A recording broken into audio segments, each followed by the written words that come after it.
నమస్తే welcome to India news. Detail చూస్తే ఈ మేరకు బిర్లా జంక్షన్ లో గల బొత్స కన్వెన్షన్ హాల్లో విశాఖ ఉత్తర నియోజకవర్గం వైఎస్ఆర్ కాంగ్రెస్ పార్టీ శ్రేణుల ఆత్మీయ సమావేశం నిర్వహించారు. ఈ కార్యక్రమంలో ముఖ్య అతిథిగా రాజ్యసభ సభ్యులు గొల్ల బాబురావు మరియు ఇతర ప్రజా ప్రతినిధులు పాల్గొన్నారు. కేకే రాజు మాట్లాడుతూ ముఖ్యమంత్రి వైఎస్ జగన్మోహన్ రెడ్డి రాజకీయంగా జన్మనిస్తే నాకు పునర్జన్మనిచ్చింది ఈ నియోజకవర్గ ప్రజలు నాయకులేనని ఆయన అన్నారు. ఈ ఎన్నికల్లో నేను ప్రచారాలకు బిజీగా ఉంటే మిగతా కార్యక్రమాల్లో వెనకుండి సహకరించిన నాయకులకు కార్యకర్తలకు కృతజ్ఞత అని అన్నారు.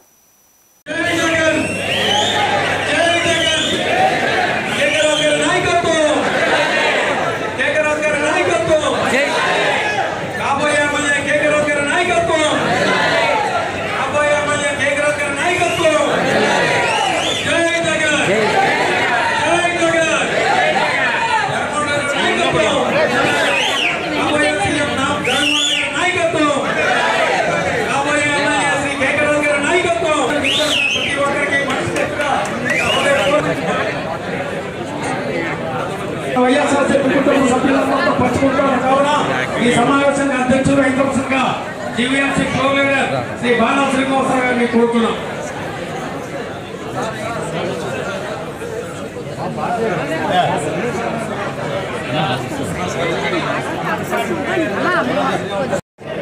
సభాధ్యక్షుడు సతీష్ గారు వేదిక మీద రావాల్సిందిగా కోరుతున్నాం. బాలా శ్రీనివాస్ గారికి వేదిక మీద గౌరవనీయులు ముఖ్య అతిథి రాజ్యసభ సభ్యులు చెప్పండి. చాలా దినం అయింది కాబట్టి లేదు. ఇది మనకందరికి తెలిసిపోయింది. రిజల్ట్ మొదటి కూడా చూడక్కర్లేదు. మారు పేరు అంటే ఉత్తర నియోజకవర్గమే అని చెప్పి నేనైతే నమ్ముతున్నాను. నిజంగా మన గౌరవ ముఖ్యమంత్రి వారు 2019లో ఎమ్మెల్యేగా పోటీ చేశారు. ఎమ్మెల్యేగా పోటీ చేసి చాలామంది ఒకసారి ఏదో 1000-2000 ఓట్లతో ఓడిపోతే మర్చిపోయి వ్యాపారాల్లోనూ లేకపోతే మిగతా పనుల్లోనూ నిమగ్నం అవుతారు. కానీ కేకే రాజు గారిని నేను మొట్టమొదటి నుంచి కూడా నేను అంత పరిశీలిస్తున్నాను. ఓడిపోయిన రోజు నుంచే ఆయన ఎక్కడ మరి దేవుణ్ణి ఏ దేవుణ్ణి ఆయన నిజంగా కొలుసుకుంటాడో తెలియదు, కానీ ఆయన ఆ రోజు నుంచే నేను ఉత్తర నియోజకవర్గంలో మళ్ళీ ప్రజల కోసం పాటుపడాలి, ప్రజల కోసం జీవించాలి, ప్రజలతో నివసించాలి అనేటువంటి ఏకైక లక్ష్యంతో జయంతో నిజంగా పనిచేసినటువంటి చక్కటి మనిషి యువకుడు చెప్తున్నాను. ఈ రోజున నార్త్ కాన్స్టిట్యున్సీలో 25,000 నుంచి 30,000 మెజారిటీ, 25,000 నుంచి 30,000 మెజారిటీ నాకున్నటువంటి పరిజ్ఞానంలో నేను చెప్తున్నాను. ఒక ఓటు తగ్గితే నిజంగా నిజంగా మీ అందరికీ కూడా క్షమాపణ చెప్పుకుంటాను. నిజంగా నేను అందరూ కూడా చెప్తున్నాను. 25,000 నుంచి 30,000 మెజారిటీ నార్త్ కాన్స్టిట్యున్సీకి తప్పనిసరిగా వస్తాయని నేను నమ్ముతున్నాను. జగన్మోహన్ రెడ్డి గారికి నిజమైనటువంటి విధేయుడు, నిజమైనటువంటి సేవాపరుడు, ఈ పార్టీకి నిజంగా కార్యకర్త ఎవరైనా ఉన్నారంటే అది నిజంగా విశాఖపట్నం సిటీలో కేకే రాజు గారు అని చెప్పి నేను నమ్ముతున్నాను. నిజంగా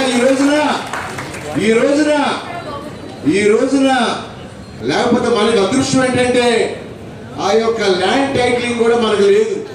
అర్బన్లో ల్యాండ్ టైటిలింగ్ తక్కువ. అర్బన్లో మన పార్టీని ఎంత దారుణంగా వాళ్ళు మోసం చేశారంటే గ్రామాల్లో ల్యాండ్ టైటిలింగ్ యాక్ట్ ఇంప్లిమెంట్ కాకుండానే వాళ్ళు అనేక రకాలుగా వాళ్ళు చాలా మోసం చేశారు ప్రతిపక్ష పార్టీ వాళ్ళు.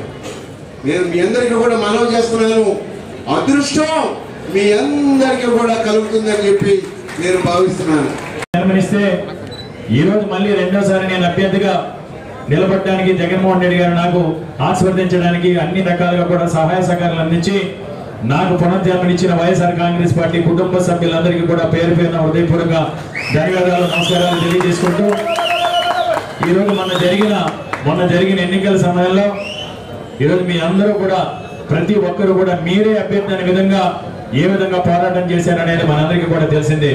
మీరు చేసిన పోరాటానికి, మీరు పార్టీ కోసం కష్టపడి తీరుకి, మీరు పడిన కష్టం కృషికి తప్పకుండా నేను ఆ జన్మాంతం కూడా మీ అందరికీ కూడా రుణపడి ఉంటానని, తప్పకుండా ఆ రుణాన్ని ఉంచుకోకుండా తప్పకుండా మీలో ఒక్కడిగా, మీ కుటుంబ సభ్యుడిగా నాకున్న ప్రతి అవకాశాన్ని, ప్రతి అధికారాన్ని కూడా రేపు గౌరవ ముఖ్యమంత్రి వర్యులు శ్రీ వైఎస్ జగన్మోహన్ రెడ్డి గారి సారథ్యంలో, జగన్మోహన్ రెడ్డి గారి ఆశీస్సులతో ప్రతి ఒక్కరికి వైఎస్ఆర్ కాంగ్రెస్ పార్టీ కుటుంబ సభ్యులందరికీ కూడా మీ శ్రేయస్సు కోసం, మీ ప్రయోజనార్థం నాకున్న ప్రతి అవకాశాన్ని, ప్రతి అధికారాన్ని కూడా నిస్వార్థంగా మీకోసం పాటుపడతానని మీ అందరికీ కూడా నేను మాటిస్తున్నాను.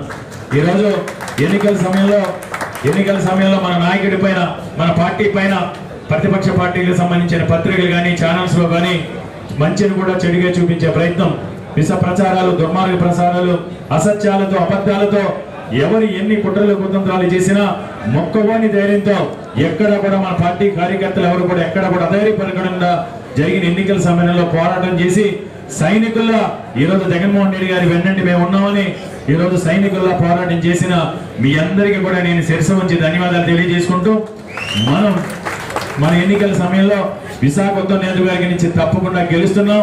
మనం గెలిచి తీరుతాం.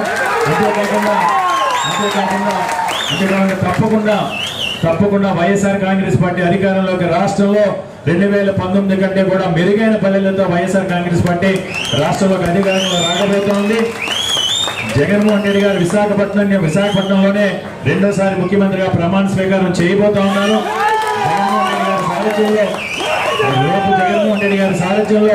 జగన్మోహన్ రెడ్డి గారి సారథ్యంలో దశాబ్దాలుగా గత పాలకుల నిర్లక్ష్యం వల్ల వెనక్కి నెట్టిపోయిన ఉత్తరాంధ్ర ప్రాంత ఆత్మాభిమానాన్ని, ఆత్మగౌరవాన్ని కూడా కాపాడుకునే విధంగా ఈ దేశంలోనే అగ్రగామి నగరంగా విశాఖపట్నం, ఈ దేశంలోనే అత్యంత అభివృద్ధి చెందే ప్రాంతంగా ప్రపంచ పట్టణంలో కూడా నిలిచిపోయే విధంగా ఉత్తరాంధ్ర ప్రాంతం జగన్మోహన్ రెడ్డి గారి సారథ్యంలో రేపు అభివృద్ధి చెందబోతా ఉంది. ఇది అక్షర సత్యం. ఇది జరిగి తీరుతుంది. ఇది 100% కూడా జరిగి తీరుతుంది. ఎందుకంటే ఈరోజు ఉత్తరాంధ్ర ప్రాంత అభివృద్ధికి కట్టుబడి ఉన్నది ఒక వైఎస్ జగన్మోహన్ రెడ్డి గారు మాత్రమే. ఈరోజు మన అందరం కూడా మన నాయకుని స్ఫూర్తిగా తీసుకోవాల్సిన అవసరం ఉంది.